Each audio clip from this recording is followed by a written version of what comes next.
A fake polling company that weighed in on the Democratic primary here in Wisconsin has shut down, calling their numbers showing Francesca Hong with a more than 20-point lead, part of a social experiment. Today, legitimate pollsters are responding as it raises questions about the vetting process for those sharing that data. New at 6, Chief Political Reporter Jason Zimmerman continues to look into this. He's live for us in the studio. Jason. Came that poll released by a fake company called Median Strategies was never shared by Action 2 News or any other media outlet in Wisconsin that we're aware of. However, that wasn't the case with another poll released involving the LA mayor's race.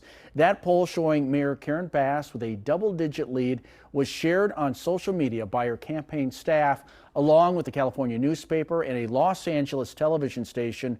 Other outlets vetted the pollster and questioned their credentials, leading to Median Strategies deleting their website and posting this message saying, quote, all previously published polling releases have been withdrawn and should not be cited or treated as genuine polling data.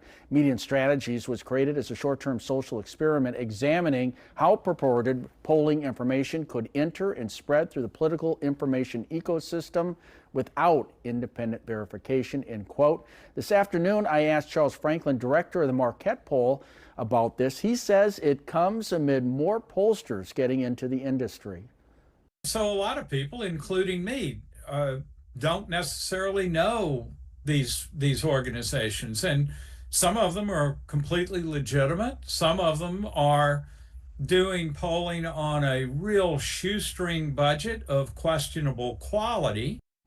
Those behind Median Strategies also deny releasing the fake polls to benefit financially from a prediction or betting market tied to any of the political race outcomes. Franklin says it had a minimal impact, but believes it raises concerns about the possibility of those prediction markets needing more regulation. Cammie, back to you.